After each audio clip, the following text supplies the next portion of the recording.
بسم الله الرحمن الرحيم. سبح لله ما في السماوات والأرض وهو العزيز الحكيم.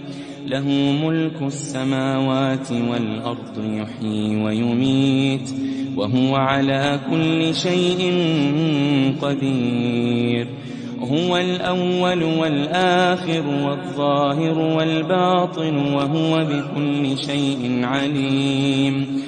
هو الذي خلق السماوات والأرض في 6 أيام ثم استوى على العرش. يعلم ما يلج في الأرض وما يخرج منها وما ينزل من السماء وما يعرج فيها، وهو معكم أينما كنتم والله بما تعملون بصير.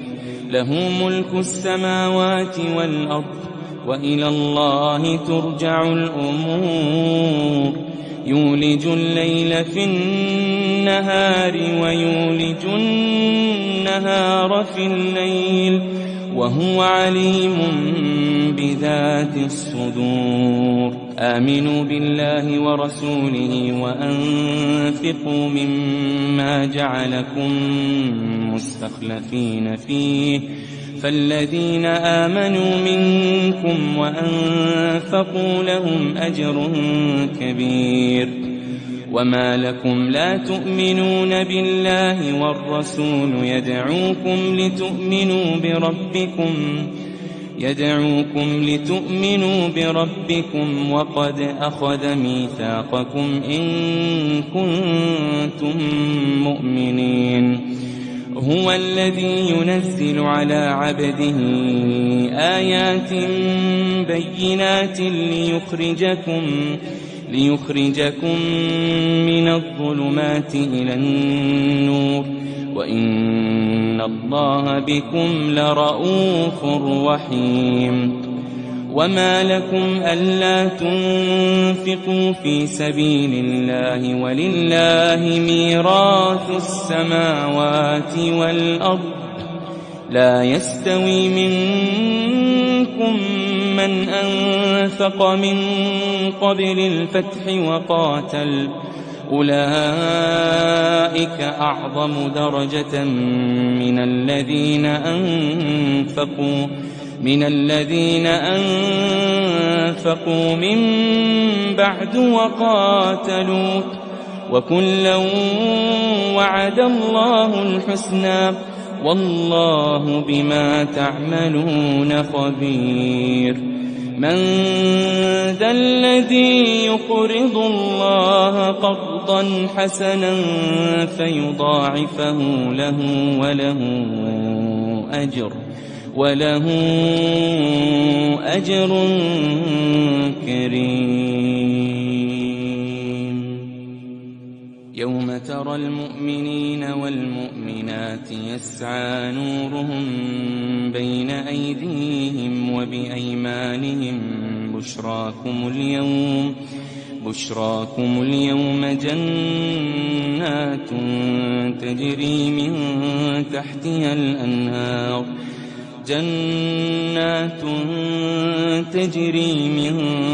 تحتها الأنهار خالدين فيها، ذلك هو الفوز العظيم. يوم يقول المنافقون والمنافقات للذين آمنوا انظرونا نقتبس من نوركم قيل ارجعوا وراءكم فالتمسوا نورا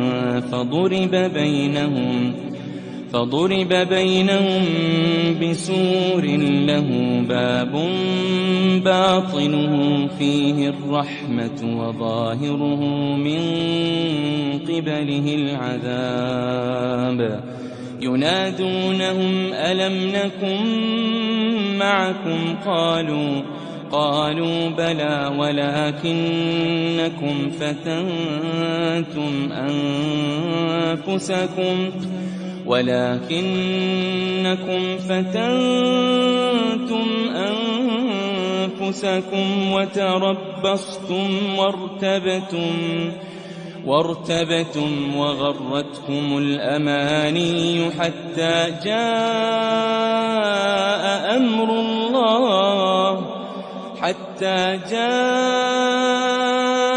أمر الله وغركم بالله الغرور. فاليوم لا يؤخذ منكم فدية ولا من الذين كفروا، مأواكم النار هي مولاكم وبئس المصير. مأواكم النار هي مولاكم وبئس المصير. ألم يأن للذين آمنوا أن تخشع قلوبهم لذكر الله وما نزل من الحق ولا يكونوا كالذين أوتوا الكتاب من قبل فطال عليهم الأمد فقست قلوبهم وكثير منهم فاسقون. اعلموا أن الله يحيي الأرض بعد موتها قد بينا لكم الآيات لعلكم تعقلون. إن المصدقين والمصدقات وأقرضوا الله قرضا حسنا يضاعف لهم ولهم أجر كريم. والذين آمنوا بالله ورسله أولئك هم الصديقون والشهداء عند ربهم لهم أجرهم ونورهم.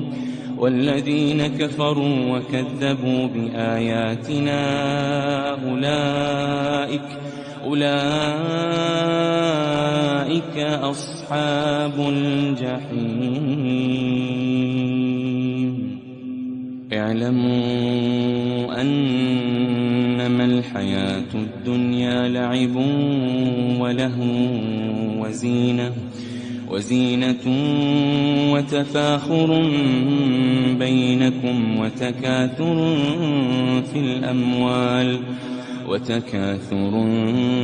في الأموال والأولاد كمثل غيث أعجب الكفار نباته ثم يهيج فتراه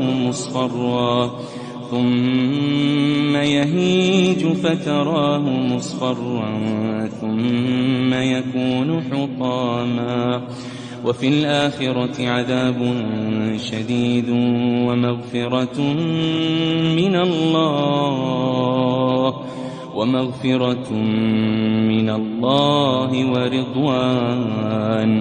وما الحياة الدنيا إلا متاع الغرور. سابقوا إلى مغفرة من ربكم وجنة عرضها كعرض السماء والأرض. سابقوا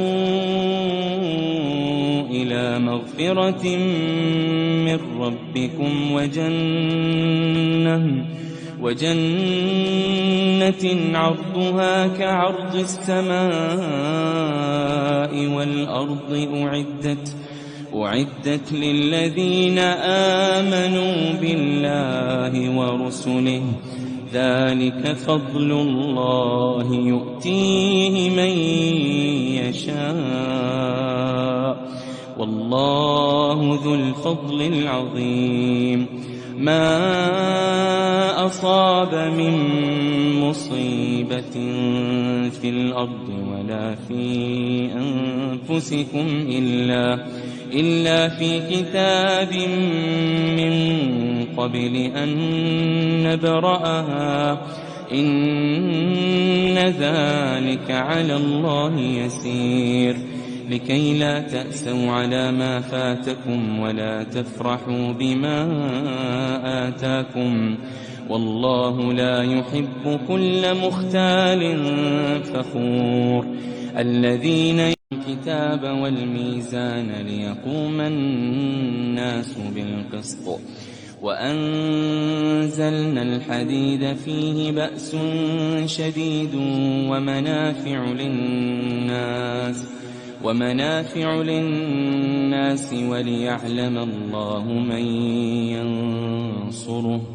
وليعلم الله من ينصره ورسله بالغيب إن الله قوي عزيز ولقد أرسلنا نوحا وإبراهيم وجعلنا في ذريتهما النبوة والكتاب فمنهم مهتد وكثير منهم فاسقون ثم قفينا على آثارهم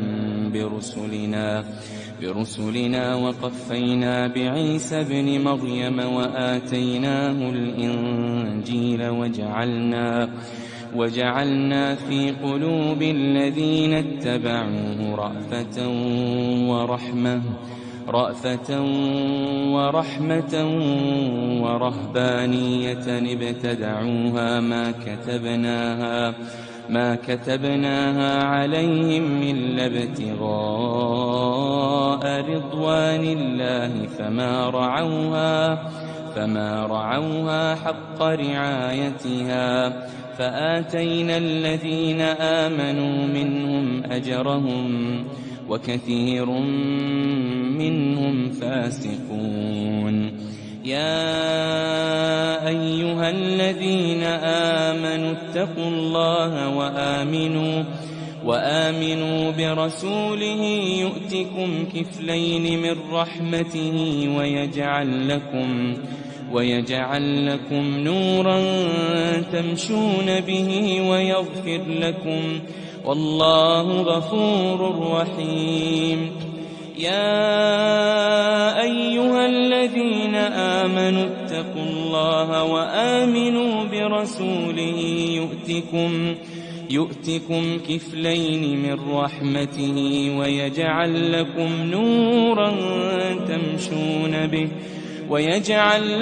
نورا تمشون به ويغفر لكم والله غفور رحيم لئلا يعلم أهل الكتاب ألا يقدرون على شيء من فضل الله وأن الفضل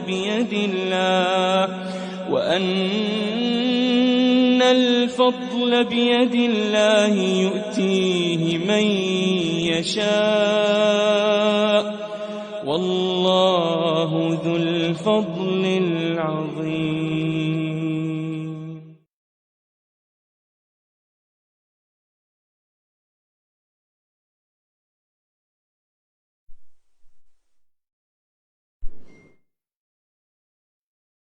Assalamualaikum warahmatullahi wabarakatuh. Bismillahirrahmanirrahim. Innal hamdalillah nahmaduhu wa nasta'inuhu wa nastaghfiruh wa na'udzu billahi min shururi anfusina wa min sayyiati a'malina. May yahdihillahu fala mudhillalah wa may yudlil fala hadiyalah. Asyhadu an la ilaha illallah wahdahu la syarikalah wa asyhadu anna Muhammadan abduhu wa rasuluh. Allahumma salli ala Muhammad wa ala ali Muhammad. Biyassir wa la tu'assir bitammim bil khair. Rabbi shrah li sadri wa yassir li amri wahlul 'uqdatam min lisani yafqahu qawli. اللهم افتح علينا حكمتك وانشر علينا من خزائن رحمتك يا أرحم الراحمين. والله الذي لا إله إلا هو عالم الغيب والشهادة هو الرحمن الرحيم. والله الذي لا إله إلا هو الملك القدوس السلام المؤمن المهيمن العزيز الجبار المتكبر. سبحان الله عما يشركون. والله الخالق البارئ المصور له الأسماء الحسنى يسبح له ما في السماوات والأرض وهو العزيز الحكيم. ولا حول ولا قوة إلا بالله العلي العظيم. ولا منجا من الله إلا إليه. أما بعد أيها المؤمنون اتقوا الله أوصيكم وإياي بتقوى الله فقد فاز المتقون. Sidang jemaah yang dimuliakan Allah Subhanahu wa taala. Mudah-mudahan kita semua tergolong dalam golongan hamba-hambanya yang bersyukur, hamba-hamba yang benar-benar diberikan petunjuk oleh Allah Subhanahu wa taala. Alhamdulillah, summa alhamdulillah ala kulli hal, alhamdulillah ala kulli ni'mah. Pertama mula dan selama-lamanya, marilah sama-sama kita benar-benar memuji Allah Subhanahu wa taala di atas setiap perkara, setiap keadaan, setiap nikmat yang Allah kurniakan kepada kita hari ini. Yang mana akan ditanya oleh Allah Subhanahu wa taala akan nikmat yang Allah berikan. Tsumma latus'alunna yawma idzin 'anil na'im. Benda yang paling kita bimbang adalah kita gagal mensyukuri nikmat Allah sebenarnya. Lalu jadilah kita terjatuh dalam golongan kufur. Jadi dengan kita perbanyakkan istighfar yang boleh kita fokuskan di sini, kita istighfarlah di atas kegagalan kita, kemungkinan besar kita gagal bersyukur. Bukan lagi istighfar atas dosa perbuatan melanggar syariat yang jelas, yang salah di sisi agama. Tetapi kegagalan kita nak bersyukur. Kita gagal bersyukur sehingga kita tergolong dalam golongan yang kufur. Dan tanpa sedar, kita terjerumus dalam lembah kekufuran disebabkan oleh apa? Kerana kejahilan kita. Jahil kita di dalam menilai sudut pandang yang sebenar. Kemarin saya buat live tentang sembang santai tentang jangan salah menilai perkara yang bimbang-bimbang. Yang kita nilai itu tiada nilai di sisi Allah. Isu nilai dah habis ya. Tapi nilai yang kita nak bincangkan ni memang takkan habis. Kenapa nilai yang kita cuba bawa dalam kehidupan kita itu mestilah selari dengan nilai yang Allah letakkan. Terutama dalam bab dunia. Kufur ini apabila kita terhijab daripada kebesaran Allah SWT. Bila kita gagal melihat kebesaran Allah SWT, sudah pasti kita melihat kebesaran makhluk. Itu bahaya. Bila kita gagal melihat kebesaran Allah. Sebab itu kita ulang berkali-kali seruan azan 5 waktu sehari semalam. Allahu Akbar, Allahu Akbar.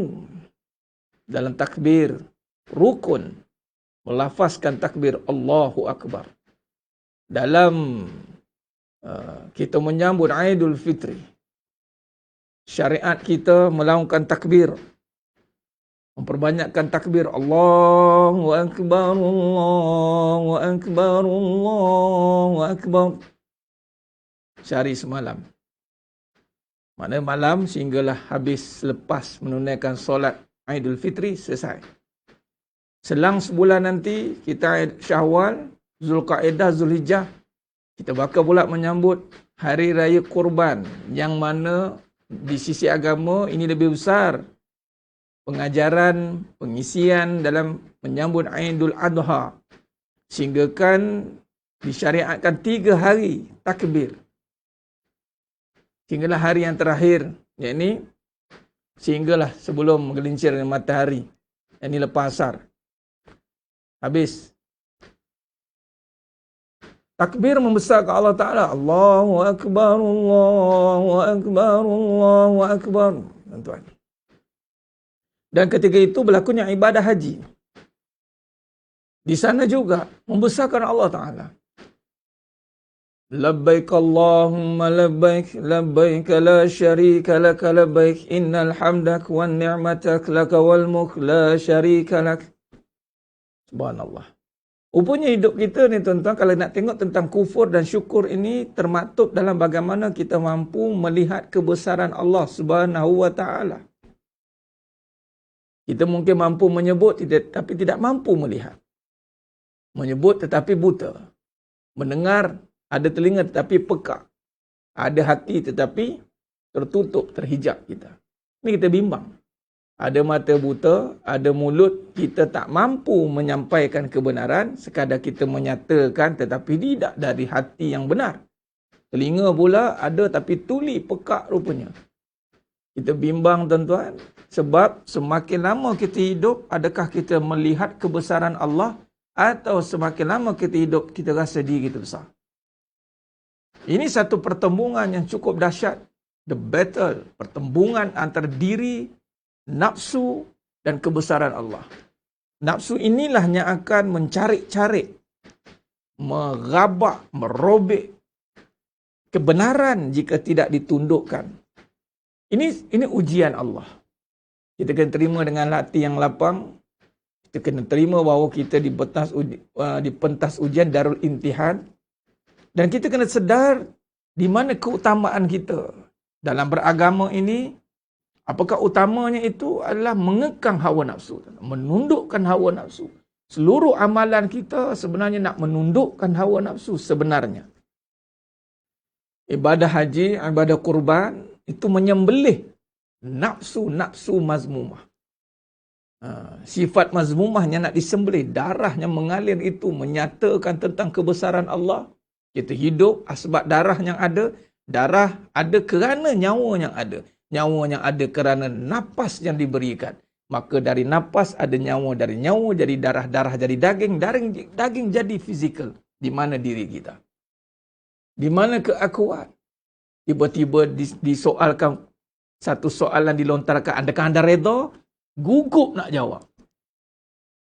Lalu timbul persoalan, suka, sebenarnya tak suka. Tuan-tuan, sedang jemaah yang mulakan Allah Ta'ala, suka pun tak ada dalam kamus kita sebenarnya. Suka pun kita tak boleh nak pilih. Sebenarnya, hakikatnya.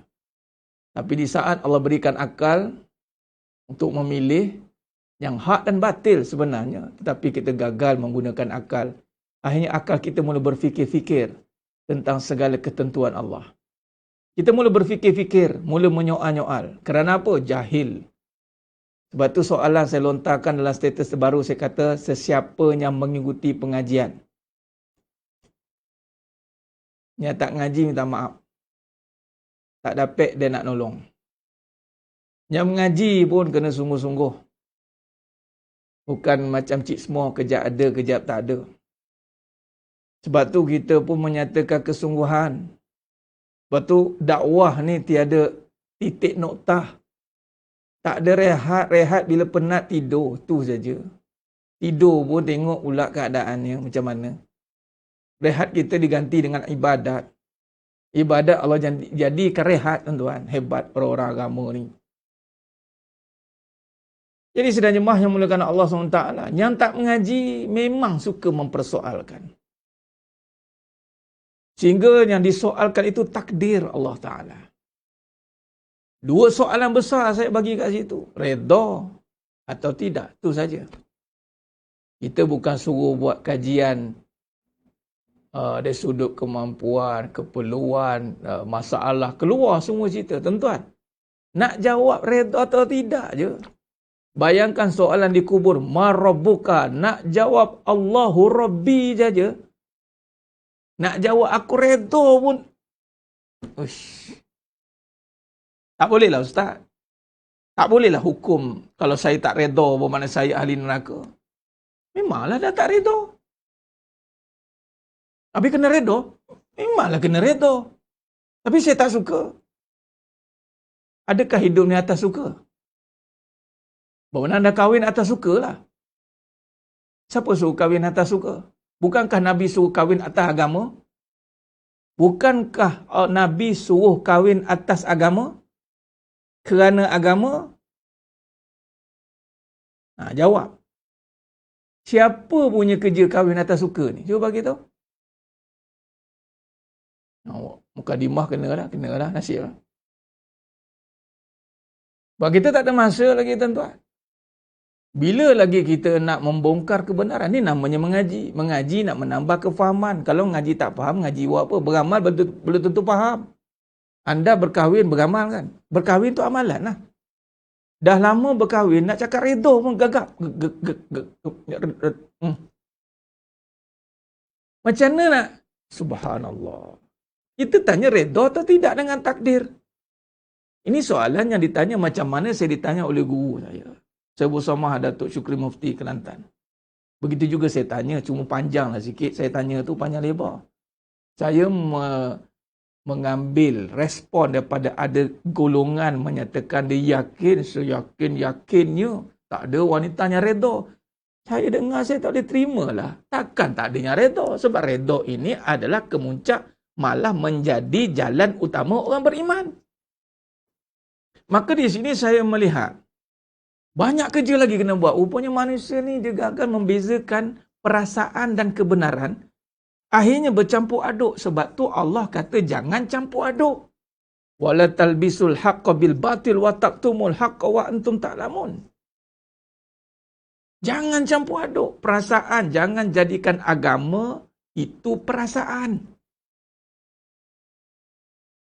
Bila agama jadi perasaan, kita terlajak dalam menghukum. Mudah menghukum orang berdosa, mudah menghukum orang masuk neraka, perasaan. Sedangkan hukum ada. Jadi hukumlah mengikut hukum, jangan hukum mengikut perasaan. Malah agama bukan melibatkan perasaan, agama menundukkan perasaan. Agama itu agama kebenaran. Perasaan saya sakit, Ustaz. Itu kamu punya perasaan. Kalau sakit bermakna tidak sihat. Itu saja. Jadi janganlah bagi sakit, rawat. Saya bukan nak kata suruh berhujah, nak jawab je. Redha ke tidak? Redha lah. Takkan nak redha sampai kena.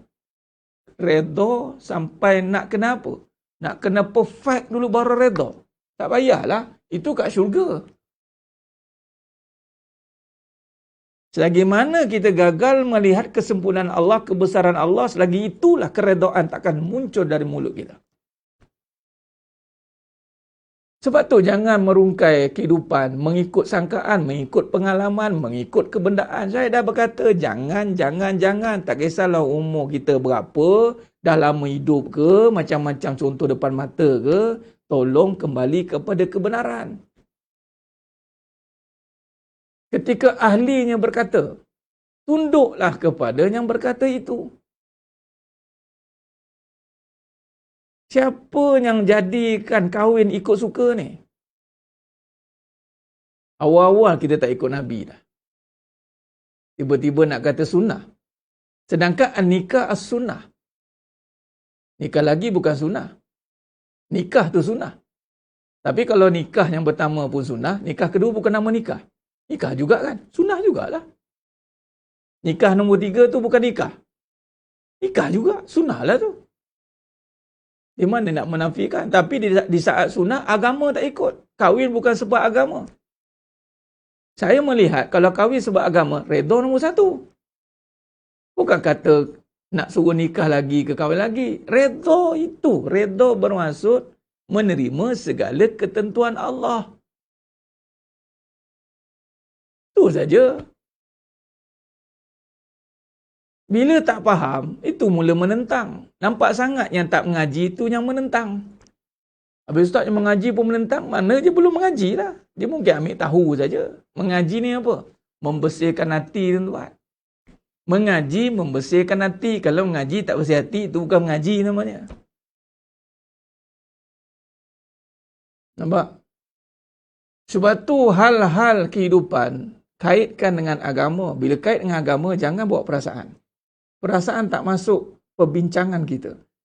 Contoh isu solat. nak jugalah, walaupun dah ditulis oleh ulama muktabar, saya nak komen sikitlah.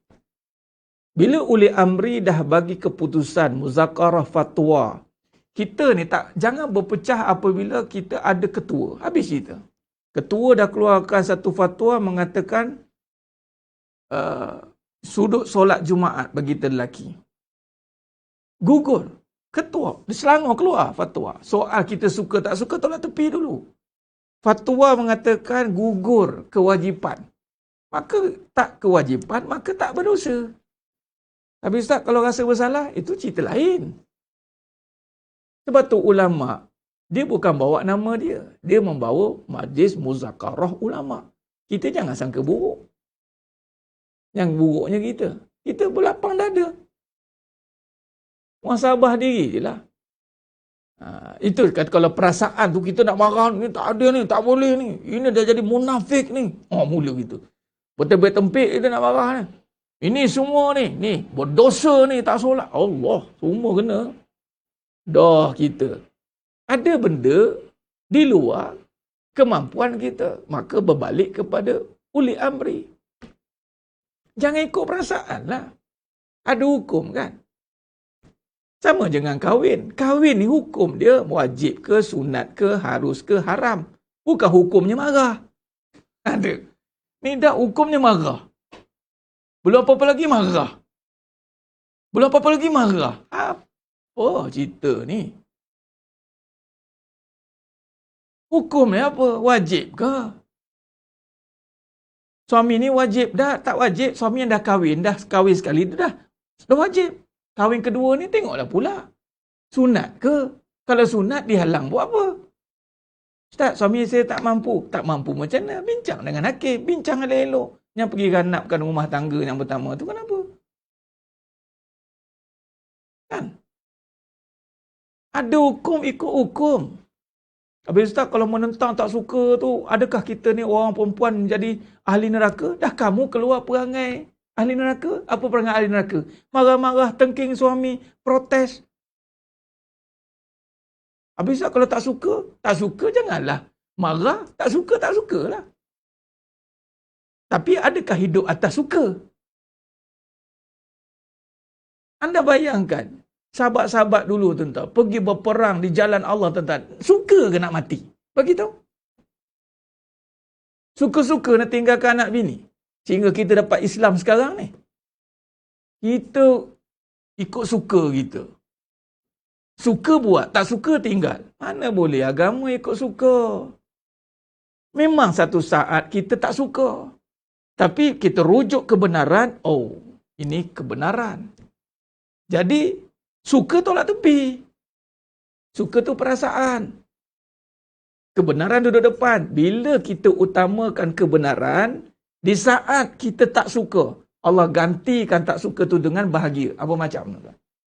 Sebab tu ada orang yang dah melalui fasa tu, tanpa perlu bergaduh, tanpa perlu marah-marah. Walaupun dia tak suka. Tapi dia hormat. Dia cakap elok-elok. Dia hormat hukum Allah. Dia hormat suami dia sebagai ketua. Dia hormat Nabi kata apa. Maka dia cakap elok-elok, bang. Mungkin saya tak suka. Tapi kalau ini yang terbaik, saya reda. Habis. Selesai masalah. Bukan condemn suami. Bukan marah. Apa hukum suami kahwin lagi? Marah. Itu yang salah. Di mana ada hukum marah dalam agama? Dalam agama tak ada hukum marah. Mana ada hukum marah? Yang marah ni kalau perkara benda yang batil, marahlah. Macam saya boleh marahlah. Sebab apa? Cakap suka-suka. Dah cakap suka-suka, saya marahlah. Marah hanya pada yang batil. Pada hukum tak boleh marah. Ini yang batil, yang contoh. Isu satu ketika dulu, sugar daddy, sugar baby. Tak ada pula orang marah. Cerai lagi, tuan-tuan. Tak ada pula orang marah. Nikah lagi marah. Cerai lagi, dah takdir. Yang dahsyat lagi, lepas cerai jadi kawan. Lagi tak boleh pergi. Nampak tak dunia dah terbalik akhir zaman? Saya cerita akhir zaman ni tak malam ni. Saya cerita sikit kecelaruan sikit. Bila hukum ni. Walaupun saya bukanlah ahli dalam bidang fatwa hukum ke, taklah reti sampai keluarkan, tidak. Tapi kita rujuklah, kita baca, kita rujuk, kita ada tempat nak kita menentukan hukum. Saya tidaklah ahli dalam bidang hukum. Sebab saya bukannya khususan pada hukum fikih. Maqasid bukan bidang saya. Tapi untuk memahami hukum, mestilah kita sebagai orang Islam wajib memahami hukum. Taklif kita. Supaya kita tak suka-suka menghukum. Dahlah kita tak pandai hukum, suka-suka menghukum. Kejahilnya kita ni. Teruk benar. Nampak? Saya berhak marah. Sebab apa? Bercakap tidak ikut hukum. Marahlah. Nampak? Cerai lagi, benda yang Allah marah. Kenapa tak nak marah? Kenapa tak nak entak meja macam ni? Nikah lagi, entak meja. Bam! Apa dia? Kenapa cerai lagi tak entak meja, tuan? Habis tak, kalau suami dah jahat, itu cerita lain. Tu pergi mahkamah. Habis cerita. Ini yang itu tak apa-apa isu. Tak sepahaman lah, tak itulah. Termasuklah isu nak kahwin lagi lah. Cerai lagi fast track. Cerai lagi fast track. Nikah lagi punya payah. Saya melalui, saya tahulah. Tiga-tiga ikut mahkamah, tuan-tuan. Tapi nak cerai lagi, tuan-tuan, senang. Bagi tahu dua-dua tak sepahaman. Cerai. Sedangkan benda yang Allah halalkan tapi Allah benci. Benci ni suka ke marah? Bagi tahu.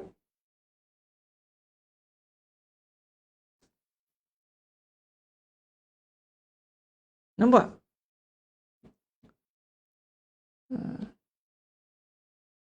Benda yang halal difitnah. Benda yang Allah benci disokong.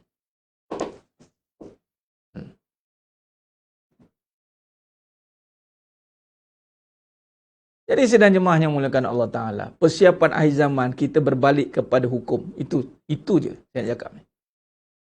Mari kita sama-sama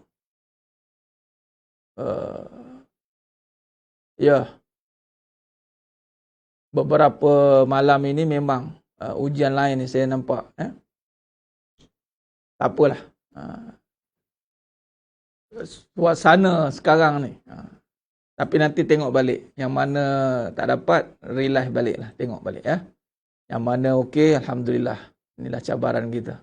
Yang penting ada peringkat kami di sini tak terganggu. Kalau sini terganggu, nyaya. Tapi itu pun kalau terganggu sikit, masih boleh berjalan. InsyaAllah. Ada Allah bantu. Jadi tuan-tuan niatlah. Sebabnya nak kita bincang ni, membongkar kebenaran tuan-tuan. Tahu siapa tak suka? Dajjal tak suka, Iblis tak suka. Anda ingat kita bincang main-main ke? Tuan-tuan, saya berazan nak buat Iblis menangis, tuan. Kalau tuan-tuan nak ikut, jom. Saya buat, jangan buat musuh yang contoh Israel ke, yang nampak, kita pergi kepada ketua dulu. Kalau ketua je menangis, okey, insyaAllah. Kita azam buat Iblis menangis. Buat benda yang dia tak boleh buat. Solat dia boleh buat, dia buat. Zikir boleh buat, buat. Baca Quran boleh buat, buat. Tuan-tuan, dia gagal di saat dia diduakan oleh Allah dengan Nabi Adam AS. Dulu dia ingat dia saja, the only one. Ada dua. Gagal. Dia tak boleh berkasih sayang, tuan-tuan. Dia amalan yang tidak boleh dibuat oleh Iblis itu berkasih sayang. Tak boleh. Sebab dia tak ada sifat kasih sayang. Allah tak bagi kat dia. Sebab dia ada sifat satu je. Dengki. Qala fa bi'izzatik la ughwiyannahum ajma'in, kata. Illa ibadaka minhumul mukhlasin. Dia pandang macam ni, tuan-tuan. Setiap yang menonton malam ni, tuan-tuan, dipandang oleh Iblis dengan macam ni. Aku akan buat korang ni. Semua ni yang tengok live malam ni. Aku akan buat korang semua ni. Semua ni cakap. Membenci satu sama lain. Terutamanya membenci suami sendiri. Membenci isteri sendiri. Mendengki satu sama lain. Kerana itu yang aku dah buat. Dan aku tak boleh buat berkasih sayang. Sebab tu Islam bermula, kalau tengok Allah dengan namanya Bismillah. Allah itu Ismul Azim. Bismillah. Lepas tu apa? Ar-Rahman Ar-Rahim. Itu main dia tuan-tuan. Ar-Rahman Ar-Rahim. Maka daripada Nabi Adam AS sehinggalah Nabi Muhammad SAW membawa Ar-Rahman Ar-Rahim. Sebab tu sifat sebagai para Nabi ini sangat empati. Sangat berkasih sayang tuan-tuan. Wa ima dengan musuh yang dah bertaubat pun diberikan tempat untuk kembali beraksi di pentas agama. Musuh Islam. Ramai yang dah dulu musuh kemudian menjadi pejuang agama. Kita kalau musuh masuk, jangan tuan-tuan. Asyik pandang dia ni nak bunuh aku dulu. Asyik terpandang, dia ni bukan boleh percaya ni, dia bunuh aku nanti kan. Tengok sangka buruk je kita. Banyak tuan-tuan. Allahu Akbar. Jadi kita tuan-tuan akhir zaman, kita kembali meletakkan hukum, menjunjung hukum tuan-tuan. Jangan main perasaan.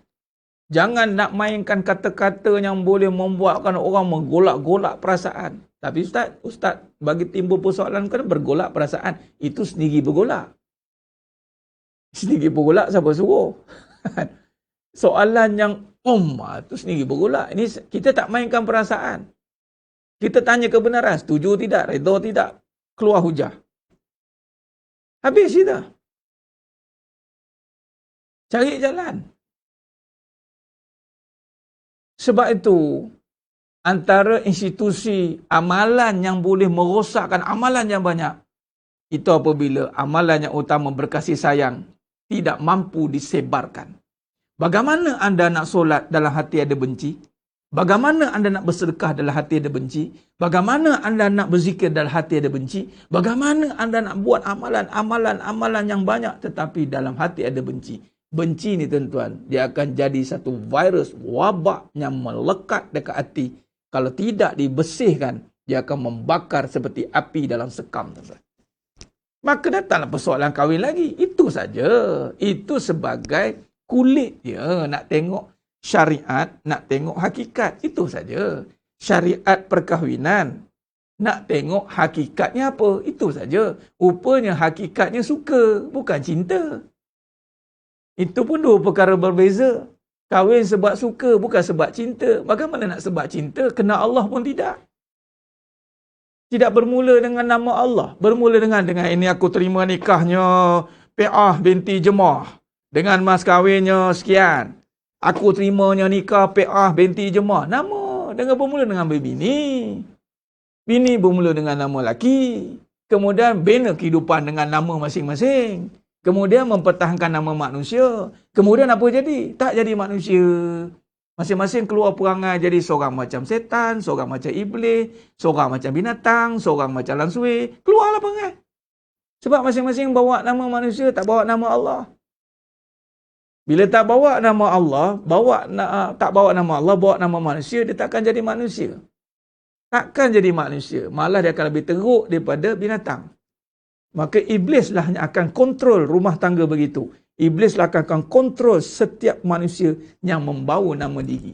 Itu makanan dia tuan-tuan. Sebab tu kata Allah rakam dalam surah As-Sad ayat 82-83. Iblis kata apa? Illa ibadaka minhumul mukhlasin. Kecuali hamba-hambamu yang mukhlasin. Apa tu mukhlasin? Yang terpilih ataupun yang bersih.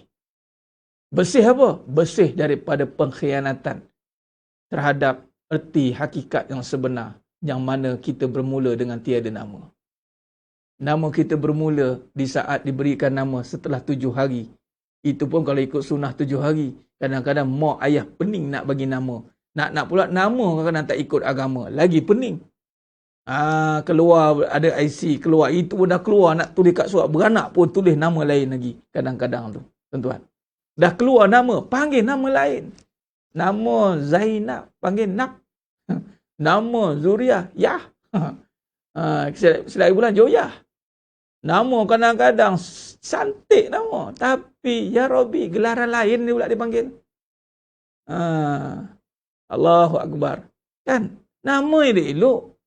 Bagi nama pelik-pelik. Panggil pula. Tengok, dalam IC lain. Dalam fikiran lain. Mana nama kita? Bila start kita ada nama? Kita tak ada nama. Dah lah tak ada nama, bawa sifat Allah pula tu. Lalu kemudian ambil sifatnya, pakai kat nama yang tak ada. Kemudian mengaku pula, Allahu Akbar. Allahu Akbar. Tuan-tuan, malapetaka apa yang sedang berlaku ni? Di saat manusia sebenarnya yang paling bahaya, dia terhijab dengan dirinya sendiri. Lalu dia terhijab dengan kekuasaan Allah. Itulah. Itu bala paling besar, tuan. Musibah yang paling besar, bala yang paling besar, apabila manusia tidak mengenal Allah. Itulah. Nah. Jadi sedang jemaah yang muliakan Allah Subhanahu Wa Taala. Kalau kita lihat dalam perbahasan ini, kita pergi kepada perbahasan yang jelas. Kita tidak mahu pergi kepada perbahasan yang berpihak kepada mana-mana. Saya lagi sekali meletakkan pendirian untuk tidak berpihak pada mana-mana. Nak berpihak pada lelaki pun tidak. Berpihak pada perempuan pun tidak. Kita sebagai yang mana benar-benar kita membawa kalimah La ilaha illallah Muhammad Rasulullah, kita hanya berpihak kepada kalimah thayyibah itu. Mana-mana yang tidak menyokong kalimah ini, itu datanya dipanggil apa? Sama ada kita berhadapan dengan berhujah kebenaran, atau dia nak berlawan, kita kena lawan. Itu je lah. Jadi sidang jemaah yang muliakan Allah Subhanahu Wa Taala. Maka di sini kalau kita lihat dalam perbahasan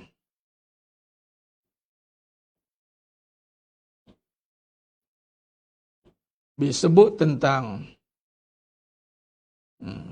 kehidupan akhir zaman. Kenapa akhir zaman, tuan?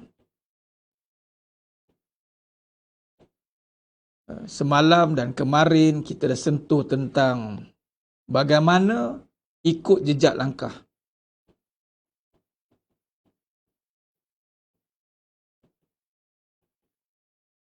Musuh Allah. Dalam hadis yang diriwayatkan itu, maka itulah Yahudi dan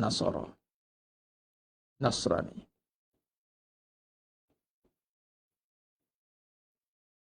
Atau dalam bahasa mudah kita nampak, itulah golongan, kita panggil Zionis Israel, Zionis. Dan golongan-golongan yang berpaling daripada kebenaran. Baik, berpaling daripada kebenaran bermaksud jejak langkah ni, hidup ni tuan-tuan ada langkahnya ada dua. Hak dan batil. Benar dan palsu. Baik, bila benar dan palsu ni tuan-tuan, kata Nabi SAW, kita akan ikut jejak langkah umat terdahulu. Baik, bila kalau kita lihat, umat terdahulu, orientasinya, bila sebut musuh utama Iblis,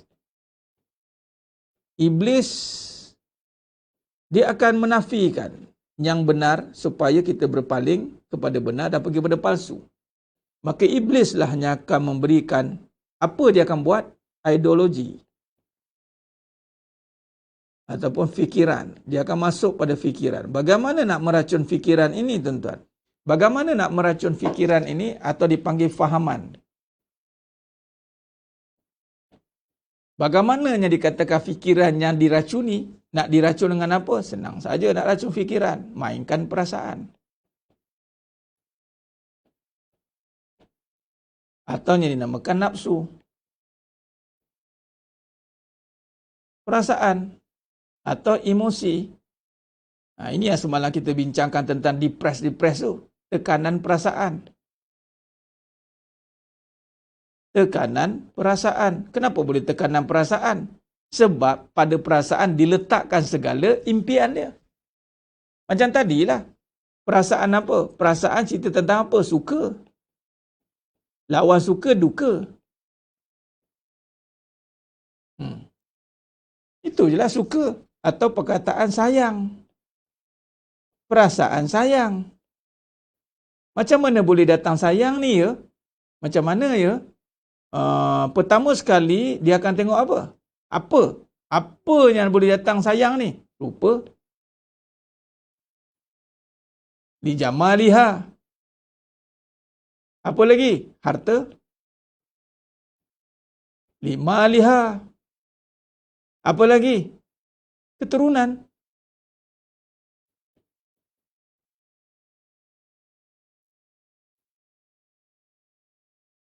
Rupa. Saya tak tengok rupa lah Ustaz. Tapi tengoklah harta. Harta ni mula-mula kahwin mana ada duit Ustaz? Memang tak ada duit tapi memberikan jaminan masa depan.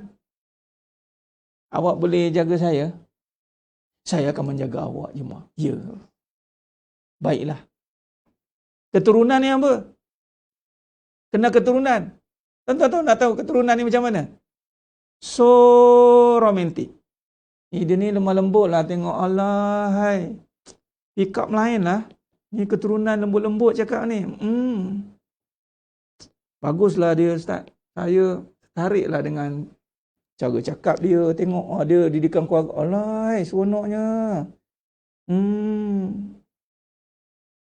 Dan sekali jadi suka. Suka jadi sayang. Sayang sebab rupa. Tak nak rupa. Okey, sebab harta. Bukan sebab harta. Sebab cara dia, keturunan tu lebih kepada attitude. Jangan perempuan. Nak kita ujahlah tengok. Kita cakap, bukan cakap kosong tuan-tuan. Bila Allah dah buka, buka habis. Bila tiga-tiga ni tak dipenuhi, apa jadi? Hancurlah. Sebab tu Nabi suruh lidiniha, agama.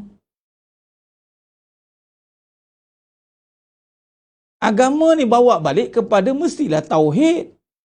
Ada orang kahwin sebab cinta Allah. Sebut dia lah. Tapi bila diuji mengelupur. Tak nak mengaji sebab cinta Allah. Tak nak mengaji. Dia tahu sayang tu berputik kerana apa putik sayang tu? Ya Allah. Punya kita terhijab dengan agama sendiri, dihijab dengan akidah yang benar. Kita tadi bawa kembali kepada akidah yang benar, balik kepada isunya balik kepada benar. Tak balik. Agama ni terhijab. Pakai juga agama Ustaz buat nikah. Allah, nikah je. Itu je, cari tok kadi. Itu je. Pergi kursus tahu, yang lain tak pergi. Nak ngaji cinta apa, tak ada tuan-tuan. Ngajilah Ustaz buat akidah kat buku. Itu pun menghafal. Allah wujud kidam. Lepas kidam apa? Ulang balik. Allah wujud kidam bakok. Kalau tak nyanyi, kelang kabut lagi. Wujud. Wallahu alam terus. Ada.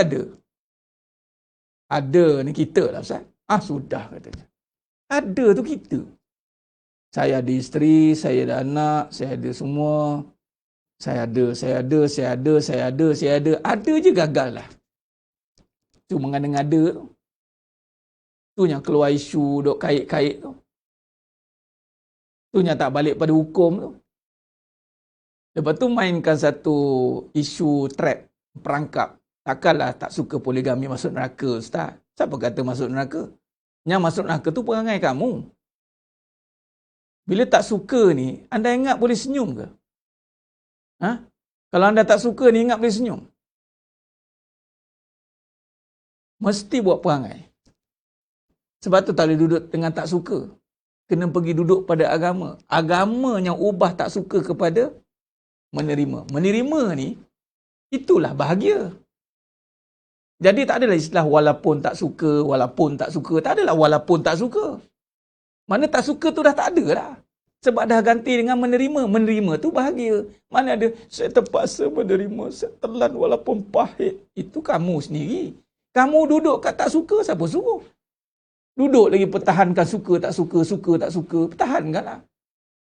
Itu yang kata takkanlah tak suka dekat poligami nak masuk neraka Ustaz. Adillah sikit dalam hukum tu. Saya tak kata tak suka poligami masuk neraka. Saya kata yang tak suka tu buat perangai macam ahli neraka. Faham? Apa perangai ahli neraka? Dengki, iri, sombong, abau wastakbar, sombong. Bila tak suka tu sombong ya amat. Alah ustaz. Dia mula. Alah ustaz. Dah pelikih orang. Nampak? Apa ciri sombong? Pelikih orang, kemudian tolak kebenaran. Alah ustaz tiga, dia pun tak betul, dia ni kahwin sebab nafsu ni. Nampak dia pelikih kita. Hang tak tahu apa menahu tentang perjalanan hidup, hang taji macam tu. Nak terang-terang buat perangai ahli neraka bukan sebab tak suka poligami. Perangai tu dah tahu tak betul dah. Sombong ya amat. Saya cukupkan satu lah ustaz. Common. Satu ada segala-galanya. Jangan menidakkan kebenaran. Kamu satu bukan sebab kamu pilih satu. Allah letakkan kamu satu. Habis cerita lah. Kenapa nak menafikan kebenaran? Dah satu-satu je lah. Jangan berbangga dengan yang satu. Yang dua dan tiga jangan berbangga dengan dua dengan tiga. Tak ada kebanggaan pada satu, dua, tiga, empat pun. Letak agama nombor satu. Rida, suka nombor satu. Syaitan pun berjaya.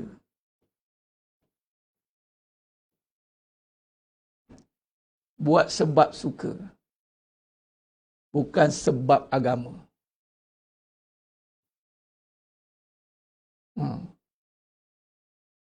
Betapa ramai kita dah terjebak dalam sombong. Tak kisahlah satu ke empat. Sombong ni boleh ada pada semua orang. Jangan hati-hati. Sebab tu Nabi kata sebesar biji sawi.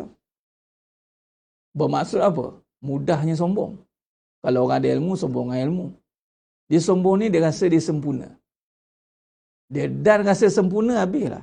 Menyeraplah sifat. Sebab tu kena mengaji dalam pembersihan hati. Sempurna ni sebab hati dia itu tidak dibersihkan. Kalau betul perjalanan dia bersihkan hati, tak adalah rasa dia sempurna. Dia melihat Allah sempurna. Khalas, titik. Kenapa kena belajar pembersihan hati, Ustaz? Sebab tak nak rasa sempurna. Tak payah buat main feeling-feeling pun tak apa.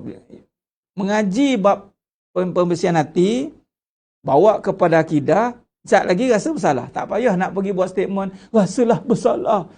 Bersalahlah. Walaupun hukum tak kata bersalah. Tak payahlah kita nak buat-buat benda tu jadi bersalah.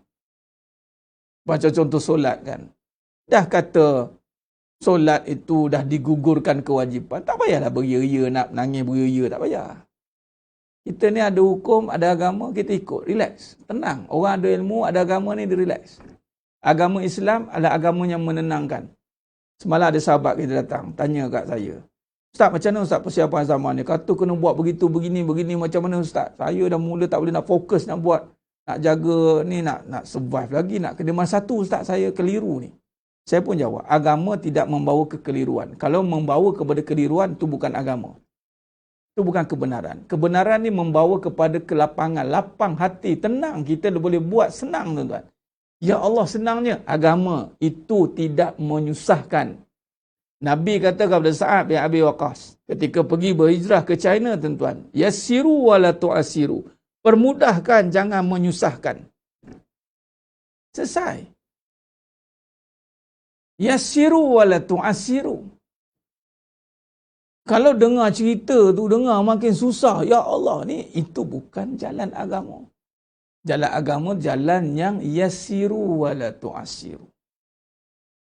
Tapi bukan ambil mudah. Mudahkan. Itu dah panggil musyaqqah. Ada rukhsah. Itu nak menunjukkan rahmat Allah. Musafir itu ada rukhsah jamak. Jamak qasar.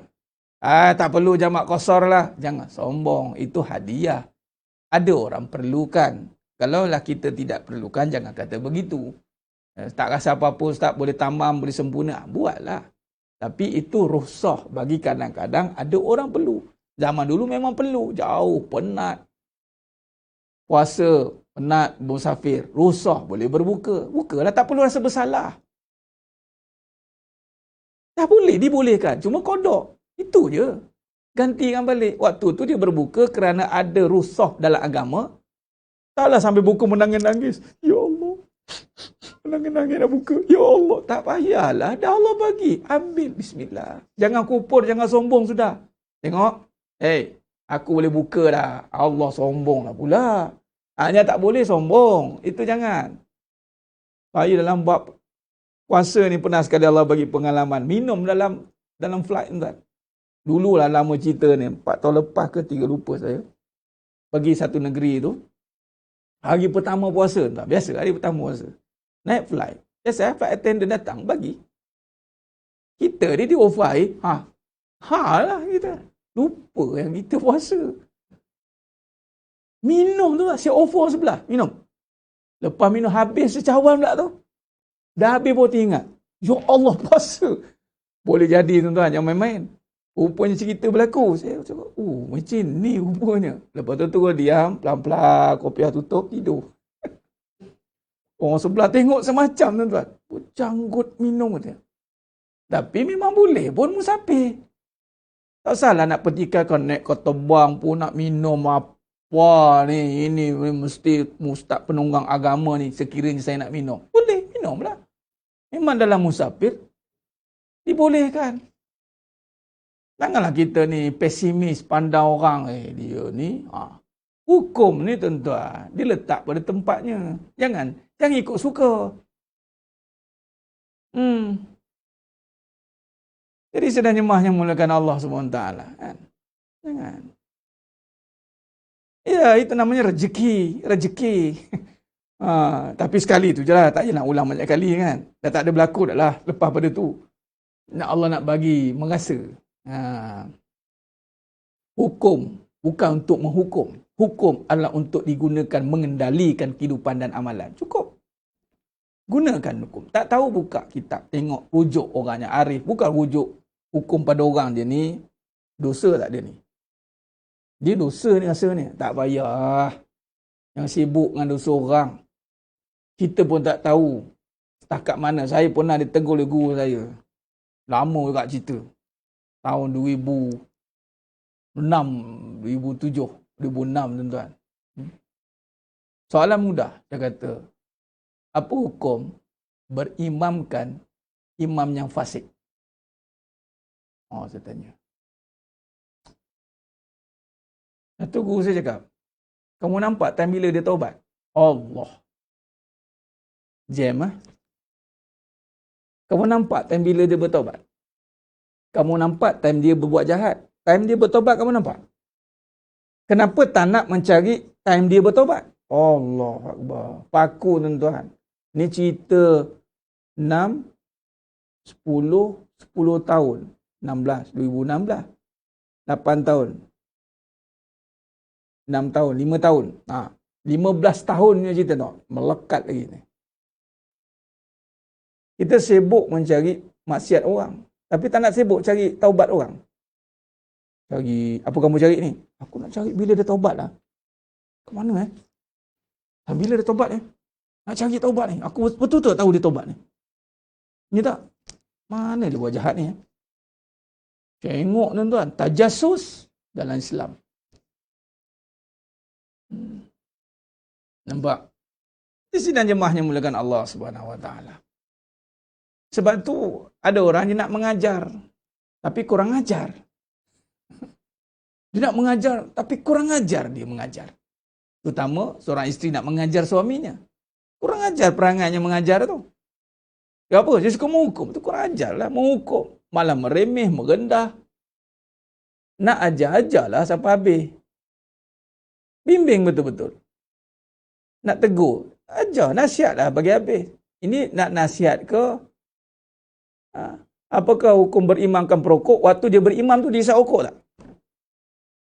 Dia senang dia. Adakah waktu dia berimam, jadi imam tu, rokok mulut dia? Tak. Kalaulah dia berrokok, ketika nak imam, dia astaghfirullahalazim, la ilaha illa anta khalaqtani wa ana abduka wa ana ala ahdika wa adika mastata'tu. A'udzika min syarri ma sana'tu abulaka bi ni'matika alayya wa abu bi zambi faghfirli fa innahu la yaghfiru dzunuba illa anta. Siapa kita nak mengatakan taubat istighfar dia tak terima? Bagi tahu. Habis lepas tu dia isap rokok, lepas tu dia buatlah balik. Sip. Kita Generalism ni memang melekat dalam hidup kita ni. Hati-hati jangan mengeneralismkan macam iblis. Iblis ni dia generalism. Sekali dia dendam dengan Nabi Adam salam sampai ke umat Nabi Muhammad SAW dia dendam. Nampak? Dia kata sama je semua. Kan orang perempuan dia sama dia.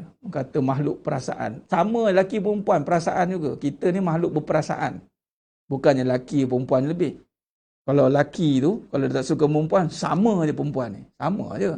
Kalau perempuan tak suka lelaki, sama je lelaki ni.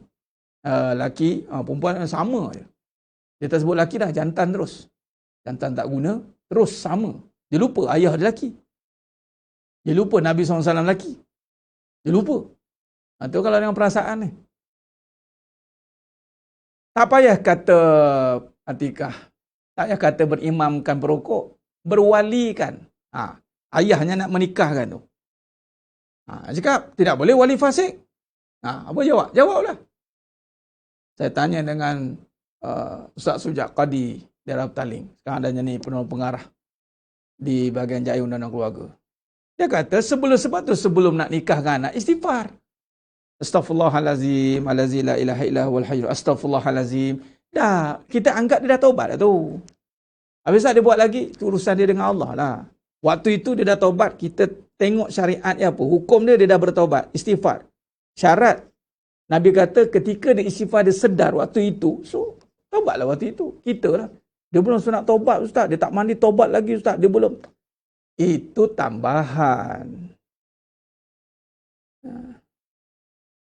Ustaz nak letak perasaan di bawah tu macam mana? Perasaan di bawah itu adalah letakkanlah asal kepada suka tu ada tak atas dia? Suka ni datang sendiri ke? Tak, dia adanya empunya dia. Macam contoh suka membawa pada sayang. Sayang ada tak sifat dia? Ada tak sifat sayang? Sebab tu saya kata tadi, bila kata kita nak kembalikan perasaan ini kepada kebenaran. Sebab tu kita kena kembalikan perbahasan. Contoh, saya huraikan. Bila saya huraikan nafsu, emosi, tekanan, lepas tu saya simpulkan, suka. Oh, suka. Bila suka, apa yang keluar daripada suka? Sayang. Oh, sayang. Tapi sayang ni asal daripada suka ke? Tidak. Sayang ni ada tak pemiliknya? Ada. Balikkan pada kebenaran. Sebab tu saya katakan tadi, terhijab kita dengan ni, agama. Agama bermula dengan awaluddin ma'rifatullah. Untuk menundukkan perasaan, itu tiada lain jalannya dengan ma'rifatullah. Kembali mengenal Allah. Bila kembali mengenal Allah, kembali mengenal Allah, maka hilanglah keupayaan perasaan tadi. Itu saja. Kalau dia tak sifar, Ustaz, Allah, suruhlah dia sifar. Kalau dia tanya soalan macam tu, kita pun pening juga nak jawab kan.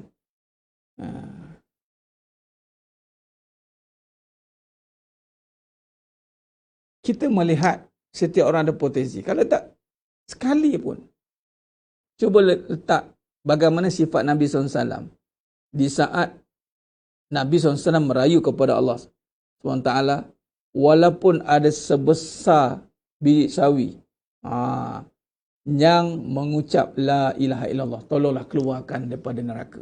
Boleh tak kita buat sifat begitu ada pada, bagi peluang kepada semua orang. Jangan awal lagi kita dah, kalau dia ni, jangan tutup peluang tuan-tuan. Kita mari mewarisi sifat Nabi. Kita mengaji sifat Nabi ni, sidik, amanah, fatonah, tabligh. Saya melihat, contohlah, saya cerita mudah. Seorang imam, saya ambillah imam. Imam ni bermaksud ketua lah, dia jadi imam. Imam pula jadi di masjid. Dia berkahwin. Ini contoh, saya nak bagi contoh mudah. Bagi faham. Contoh, tamsil. Isterinya bakal. Seorang katalah kelab malam, pelacur. Aduh, kahwin dengan pelacur Ustaz, bukankah lelaki yang baik untuk perempuan yang baik? Nanti dulu, tak habis cerita. Adakah pelacur ni tak ada peluang untuk bersuamikan seorang imam? Boleh. Dengan syarat, imam ini, pelacur ini bertobat. Kembalilah dia menjadi isteri seorang imam. Takkanlah imam nak mengantar isterinya pergi kelab malam. Gimana imam hantar isteri ke kelab malam? Gila lah imam macam tu. Tapi di saat adakah si pelacur ini tak ada peluang untuk bersuamikan imam? Ada. Bila dia bertaubat, dia dah nak buang perangai-perangai buruk dia, kembali bertaubat, maka jadilah dia isteri solehah, bersuamikan imam. Selesai. Bagilah peluang. Kalau semua macam tu, macam mana nak berubah? Tak boleh. Yang ketat-ketat ni tak boleh. Yang tak bolehnya bila dah bersuamikan imam, masih pakai ketat. Tu nak kena sebat dah tu. Itu nak kena sebat lah. Itu nama peluang. Bagi peluang. Bagi peluang dan ruang. Bagaimana Allah bagi peluang dan ruang dekat kita? Sebab tu yang mana menonton ni, bila kita dah fasa yang dah mengikut pengajian lama, Alhamdulillah. Tuan-tuan, di saat anda nak sebarkan ilmu, anda kena niatkan bagi peluang. Bagi peluang. Ya Allah, bagilah peluang. Macam aku diberi peluang, Ya Allah, untuk mendengar. Bagilah, Ya Allah, peluang. Seorang, dua orang. Jangan kita sebar. Bagi kebenaran ke orang ni. Bagi. Ganas, no. Walaupun cara saya begitu. Tapi tuan-tuan, saya pun membuat perkara yang sama. Ya Allah, bagilah peluang, Ya Allah. Ilmu ni sampai kepada sesiapa yang layak disampaikan. Yang tolong, Ya Allah. Bagi peluang, Ya Allah. Terutama nak mengenal dengan Bismi Rabb ni, Ya Allah. Tuan-tuan niat, sebar, share, bagi peluang. Bagi peluang, bagi peluang. Itu je.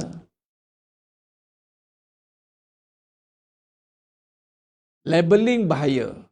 Generalism bahaya. Ada pernah cakap kat saya yang jahil akan terus jahil. Allah, sedihnya. Ni, kalau jahil yang terus jahil, yang kita ni asal jahil ni mana? Asal kita ni berilmu ke? Sebab tu kena ada akidah. Asal kita zulumati ila nur. Gelap kepada terang. Kita bukan lahir-lahir terang, lahir-lahir gelap. Buka mata celik. Asal pejam, celik kan asal gelap. Setiap orang ada peluang, tuan-tuan. Maka kita kena buka peluang itu. Maka di sini, apa yang menyebabkan terhijab itu, macam mana nak letak perasaan tu di bawah, di saat kita membuka kembali perbahasan agama yang utama. Ini akidah ni. Ini kita buka perbahasannya. Ini perbahasan kebenaran. Kebenaran itu dibahaskan secara tuntas. Jelas. Buka satu-satu, tuan-tuan. Kemudian kita kaitkan dengan kehidupan. Macam kita bincangkan malam ni. Satu-satu kita rungkaikan. Jadi sedang jemaah yang muliakan Allah Subhanahu Wa Taala. Kalau kita lihat dalam konsep hak dan batil ini, yang mana batil itu perasaan, yang hak itu kebenaran. Untuk menundukkan dia, pertama jangan campurkan dia. Wala talbisul haqqo bil batil. Apa maksud jangan campurkan? Contoh, hak ni hati. Ni jiwa. Jangan campur adukkan hati dan perasaan, emosi. Emosi satu bab, perasaan satu bab. Jangan campur adukkan. Baik, agama duduk kat mana? Okay, agama duduk kat mana? Agama bermula dengan apa? Iman, tuan-tuan. Iman. Bila agama bermula dengan iman, tasdik bil qalbi. Maka agama duduk kat hati. Jangan duduk kat emosi. Maka nafikan, agama bukan duduk pada emosi. Tak duduk. Jadi sekali hukum, hakam semua dengan iman. Iman dengan hati. Hati ni jiwa. Maka bila sebut tentang jiwa, ada perbahasan tentang tazkiyah, penyucian. Sebab dalam jiwa ni ada cerita tentang penyakit hati.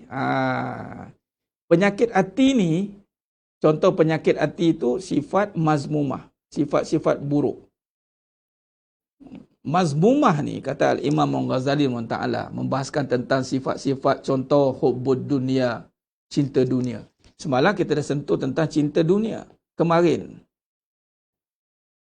Okey, baik. Cinta dunia, dan Nabi menekankan memang cinta dunia ini sangat ditakuti dan ini yang melemahkan kita. Hubbud dunia, hubbul mal.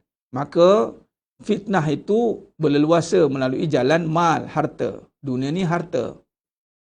Maka cinta pada harta ini mesti dibuang, dihapuskan, dibersihkan.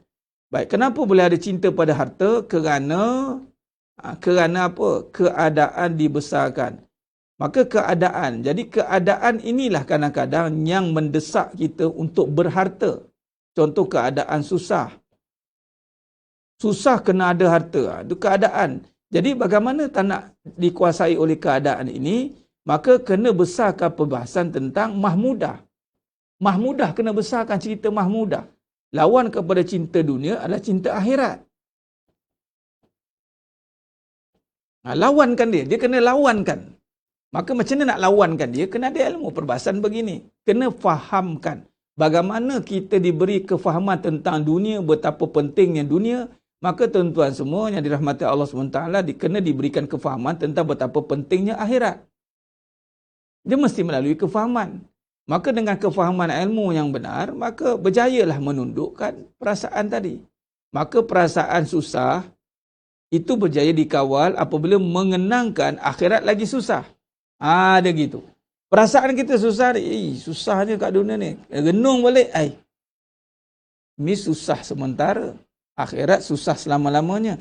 Nah, bila ada ilmu begitu tuan-tuan, maka apabila diasah lagi dengan tidak cukup dengan faham begitu ataupun kefahaman itu mesti dibuktikan pula dengan amal. Maka buktikanlah dengan amal yang dinamakan taat. Maka di saat kita dah mula nampak aku tak nak susah akhirat, maka buktinya taat. Lalu ketika kita menjaga taat, maka perlahan-perlahan insya-Allah kita tidak lagi merisaukan keadaan susah dunia. Itu je lah. Contoh, bab kahwin tadi tuan-tuan. Kita duk nampak suami dunia. Anda sibuk pertahankan, beria-ria pertahankan suami di dunia. Soal, confirm ke kat syurga tu suami kamu? Menung juga oleh saya. Ya tak ya? Ya betul ke tuan-tuan? Tak pasti lagi lah Ustaz. Dah kamu beria-ria pertahankan di dunia sampai marah-marah nak kerat 18 Ustaz. Jangan jempan. Sehingga keluar perangai yang buruk. Itu bukan pertahankan suami. Kenapa tak nak pertahankan jadikan isteri? Kalau betul nak pertahankan suami, pastikan kamu jadi isteri solehah. Betul. Ni dalam nak pertahankan suami. Lepas tu dicantainya. Ni nak pertahan ke nak apa ni? Dalam pertahan, dikutuknya kawan tu. Confuse kita.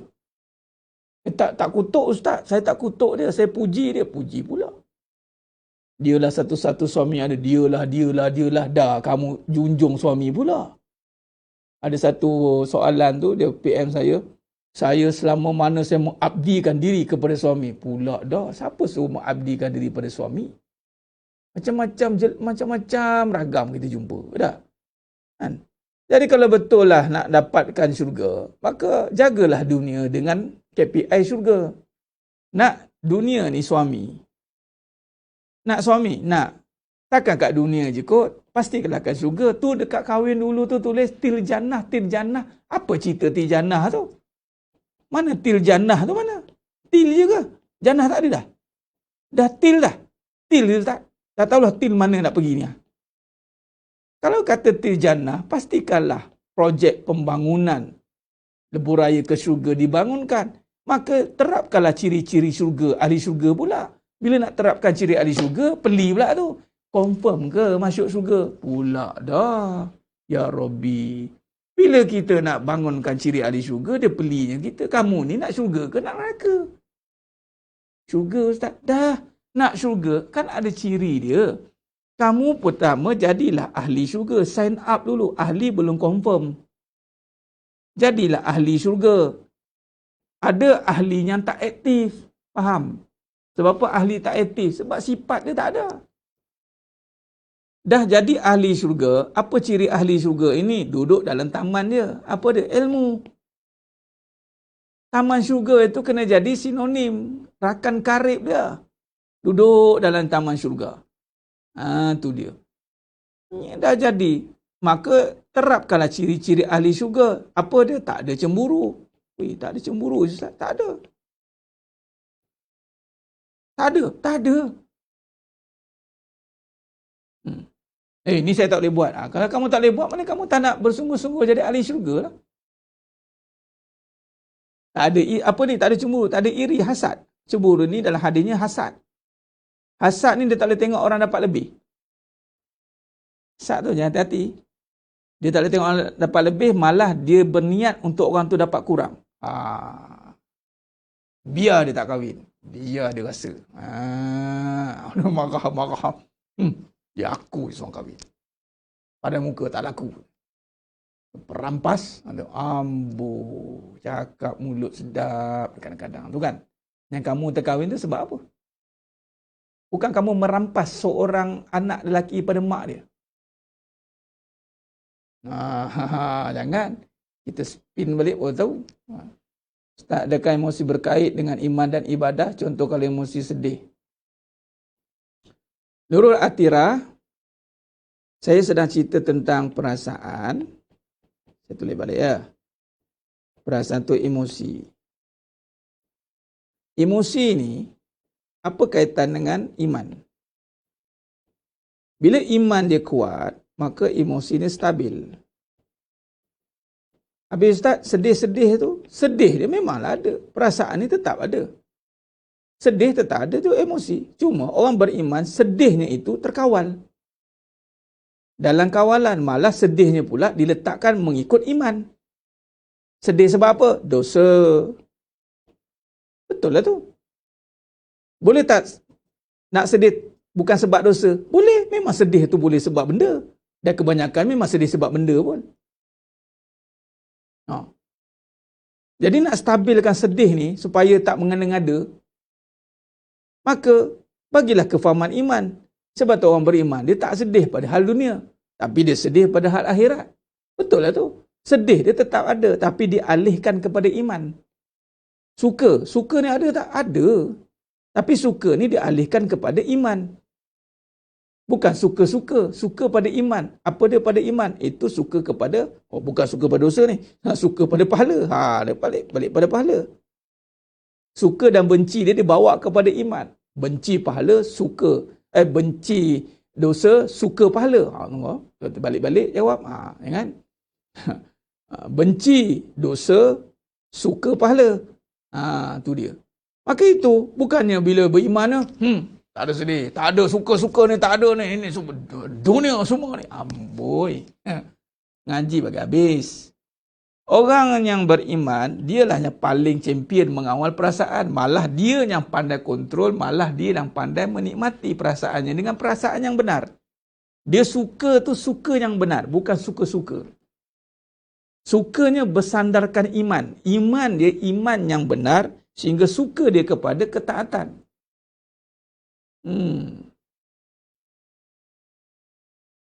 Itu dia.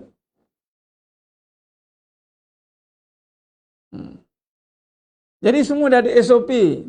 Betul tu. Nak masuk pertandingan, tuan sebab kata. Nak masuk pertandingan kena ikut spek. Kalau kita nak kerja, pandai pula ikut kehendak syarikat. Kalau nak buat produk, pandai pula ikut kehendak pelanggan. Tiba-tiba nak masuk syurga, ikut aku. Confuse dia. Ikut aku. Macam mana mau. Ya. Tak boleh ikut suka. Ikut iman. Dia tak boleh ikut perasaan.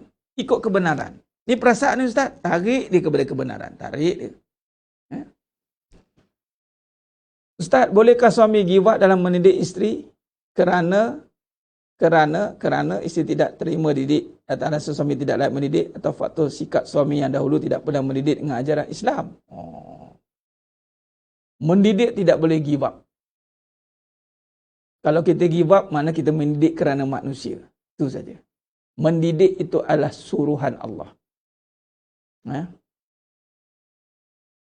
Mendidik itu suruhan, kewajipan. Soal dia terima tak terima itu cerita lain. Soal macam Tuan Muaz ni dah pergi kepada tidak hormat, hilang respect.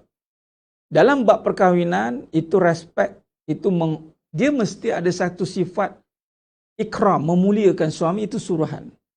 Di situ Tuan Muaz ada pilihan, option. Di saat kita beginilah. Kita ada murid. Okey, saya bagi contoh. Ni benda ni kena ada tamsil. Anda ada murid. Anda seorang guru. anda ada murid yang nak belajar dan dia nak berubah. Anda ajar, kena marah, dia ubah. Ada satu murid, dia nak lawan guru. Malah kerja dia cari kisah silam guru siapa. Baik, soal, adakah dia akan jadi anak murid? Memang tak lah. Dia akan jadi seteru kita, musuh. Soal, adakah guru memerlukan murid seperti ini? Tidaklah, sebab di saat ini murid pun tak perlukan guru. Jadi di mana hubungnya? Tak ada hubungan. Tapi seorang guru, perlukah dia surrender mendidik? Jangan. Sebab ramai lagi anak murid yang nak dididik. Faham tak tu? Nak faham-faham lah. Itu bahasa kias tu sebenarnya.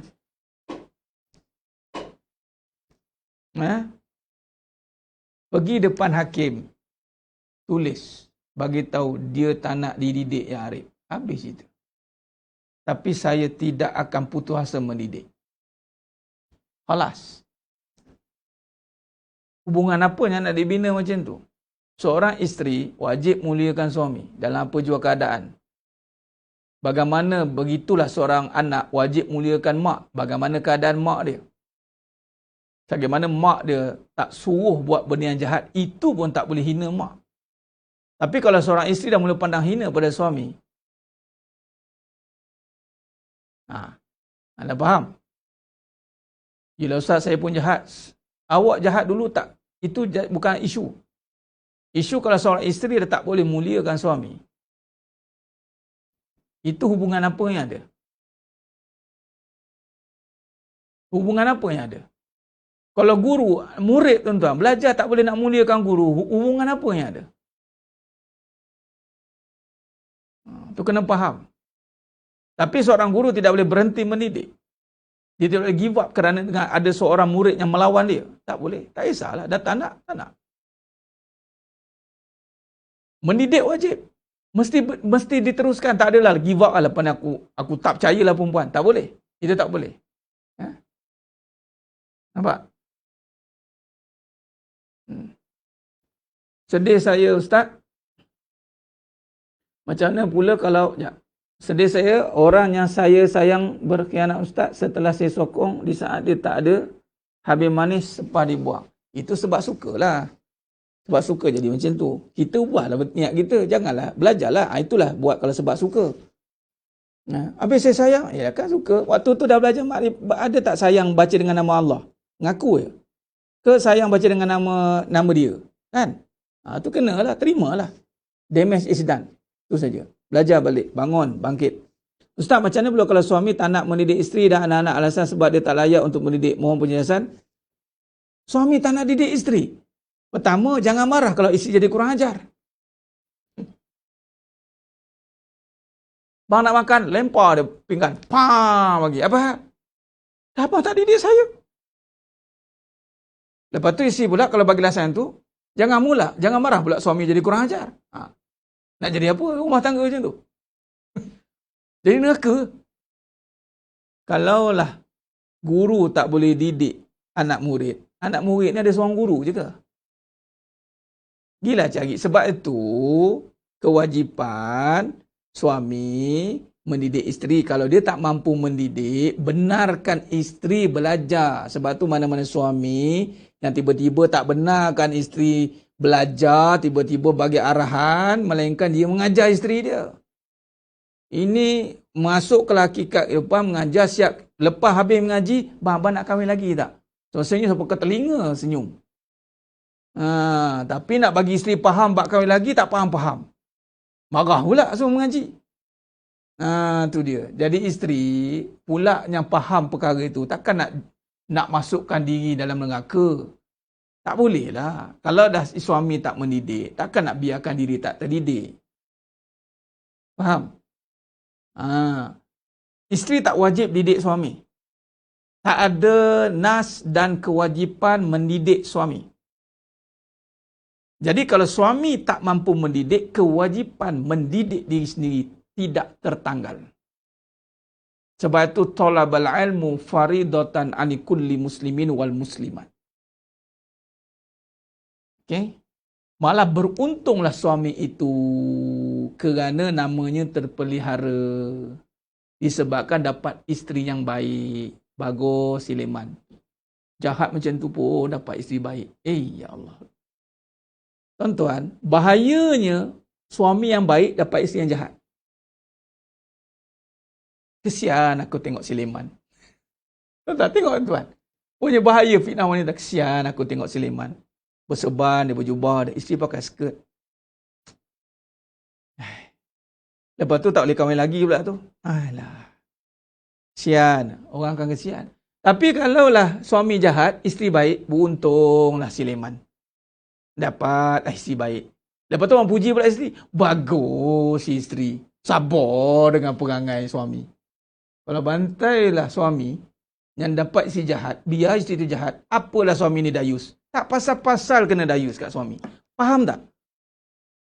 Jadi bahayanya dapat suami jahat ni tidak sebahayanya dapat isteri jahat. Jelas tak tuan-tuan? Isteri jahat ni melibatkan keturunan. Jangan buat main. Anda dah nampak suami jahat.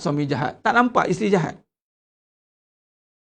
Mana lebih bahaya? Suami yang jahat atau isteri yang jahat? Suami yang jahat mungkin tak boleh pengaruhi isteri dan anak-anak. Tapi isteri yang jahat, dia boleh pengaruhi anak-anak. Dia tanam doktrin. Kau jangan jadi macam bapak kau jantan tak guna. Ambil, bagi cukup-cukup ke anak dia.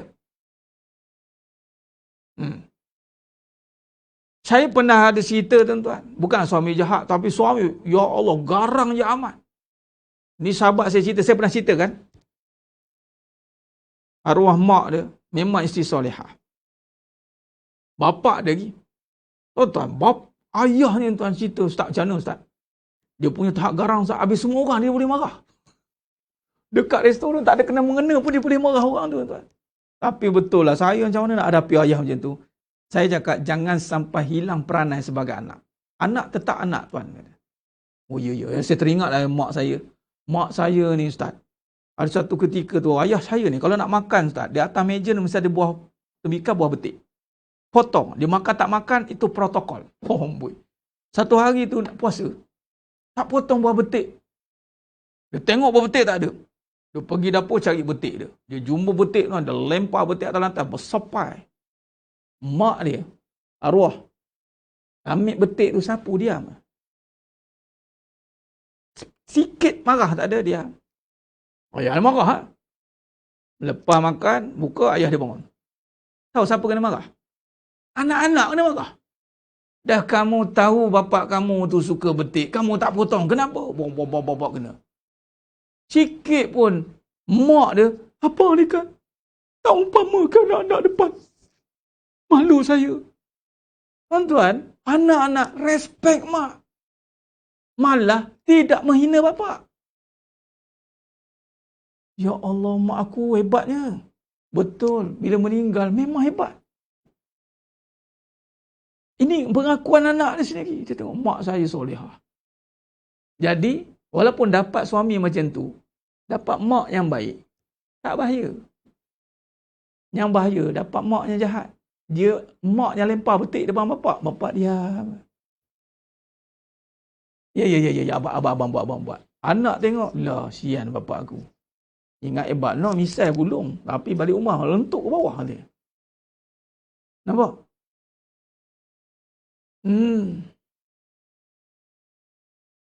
Ustaz, bagaimana menegur suami jika kesilapan suami lakukan? Macam mana mula-mula tegur? Abang nak kahwin tak dengan saya? Cuba. Dari mula macam mana? Tegurlah dengan kasih sayang. Jangan tegur dengan tak puas hati. Itu saja. Tegur dengan hati yang puas. Sebab tu, bila sebut juga tentang hati ni tuan-tuan, Iblis begini. Sebab tu bila kata benar ni, hak ni, benar ni kena penuhkan di hati. Ni perasaan. Perasaan ni tidak boleh dipenuhkan. Malah bahaya pula, perasaan ni pula diletakkan pada hati. Tak boleh. Hak ni masuk dalam hati. Puaskan hati. Puaskan hati. Hati yang tidak puas, tak puas hati kerana hati itu tak puas. Jadi bagaimana nak puaskan hati? Hati mesti dipuaskan dengan iman. penuhkan dengan iman. Barulah iman ketika penuh di dada, maka di situlah dia menegur bukan dengan perasaan. Dia tak tegur dengan perasaan, dia tegur dengan iman. Bila tegur dengan iman, keluarlah kebenaran. Keluarlah perbahasan kebenaran, tuan-tuan. Baik. Jadi sidang jemaah yang mulakan Allah Subhanahu Wa Taala. Khair. Jadi maknanya kuatkan iman tu, penuhkan. Kalau tak kata macam mana Ustaz nak tegur? Puaskan hati dulu. Jangan tengok kesilapan dengan hati yang tak puas. Ini boleh tengok dengan hati yang tak puas. Apa yang masuk dalam hati? Perasaan. Perasaan masuk. Apa yang berlaku? Itu yang tegur dengan perasaan yang marah. Hati dah bercampur dengan perasaan tadi. Jadilah agama perasaan. Mulalah tak puas hati, patut suami yang kena ni, patut suami begini. Itu jadi tak patut tu, tuan-tuan. Jadi sebab itu, puaskan hati. Sama dengan lelaki pun, samalah dua-dua ni. Bukannya suami saja, lelaki pun sama. Bagaimana nak menegur isteri? Tegurlah isteri dengan hati yang puas. Jangan sebab tak puas hati dengan isteri. Ramai kadang-kadang suami menegur sebab tak puas hati kat isteri. Sebab hati dia pun tak puas. Macam mana nak tegur dengan hati yang puas? Lalu dia tegurlah dengan perasaan marah, tak puas hati, mulalah bergaduh sana sini. Tak boleh lah. Okay? Tegur sebab nak masuk syurga sama-sama. Tegur sebab Allah. Tegur sebab Allah. Kalau masuk syurga sama-sama, memanglah kita nak masuk syurga sama-sama. Tapi kadang-kadang dengan perasaan juga tu, syurga tu boleh main dengan perasaan. Tapi kalau sebut tegur sebab Allah, hati ada Allah. Sebab Allah nak. Suami pun tegur isteri sebab Allah nak awak jadi baik. Bang, Allah nak abang jadi baik, bang. Bukan saya tak ada hak nak suruh abang jadi baik. Agak-agak suami dengar macam tu, ada ni apa? Mentang-mentang belajar dengan Ustaz Farid, habis pun lambat, kau nak nasihatkan aku, kau ni siapa? Malah bang, Allah nak abang jadi baik. Saya tak layak minta abang jadi baik sebab saya bukan ada apa-apa hak atas abang. Jadi saya semua sampaikan pesanan daripada penaja saya dan penaja abang. Tulislah ayat saya ni. Kau lupa pula nak tegur je. Jap. Tengok skrip. Jenuh nak ngapal. Tapi begitulah bang. Penaja abang sampaikan pesanan. Penaja nak abang jadi baik. Bukan saya je bang. Saya tak layak suruh abang jadi baik. Saya tak ada hak suruh abang jadi baik. Sebab saya bukan milik abang. Abang bukan milik saya. Habis cerita. Ya tak iyalah, katanya. Jadi kalau abang nak jahat, itu hak abang. Itu dia. Habis, tuan. Habis, dia diam kawan. Si isteri, suami pun tegur cakap macam tu. Yang cakap, penaja awak pesan. Penaja awak yang bagi lincu, bagi beg, bagi bonus banyak kat awak tu. Dia pesan kat awak. Dia pesan, jangan jadi ahli neraka. Faham? Abang tak layak dapat ahli syurga sebab abang tak ada hak atas awak. Walaupun Nabi kata, tapi nampak gaya awak tak pandang hak abang ni. Tak apalah. Abang gunakan hak yang paling besar lah. Yang ada hak lebih besar untuk awak jadi baik, Allah. Kalau Allah pun awak nafikan untuk tak nak jadi baik, abang tak tahu gunakan alasan apa lagi. Maka kalau itulah awak tak mau berfikir, maka abang mula mencari jalan lain lah. Bagi kata dua pula itu. Cara jalan apa bang? Tengoklah jalan mana yang penaja abang pula sampaikan nanti. Kod-kod lah. Allah taja yang baru ke, tengoklah macam mana kod. Bagi dah. Mula dia berfikir tuan, cakap dengan hati. Okey. Baik, insya-Allah saya kira cukup setakat tu dulu. Lewat kita. Sentuh bab ini, bab usul ni memang panjanglah, Baik, jadi begitulah juga dengan anak-anak. Cakap macam tu tuan. Dengan anak-anak pun sama. Kita gunakan yang berhak untuk melihat jadi baik bukan kita. Allah. Allah yang lebih berhak atas diri kita untuk kita jadi baik, untuk anak kita jadi baik, untuk isteri kita jadi baik, Kerana Allah yang bagi segala-galanya, bukan kita. Jangan gunakan statement, saya dah bagi segala-galanya ke awak. Awak tak mau dengar cakap abang. Jangan bawa tuan-tuan. Habis. Jahanam rumah tangga macam tu. Isteri jahanam, kita pun jahanam. Kita sombong, takabur, bongkak, iblis tepuk tangan. Ini aku nak buat ni. Selesai.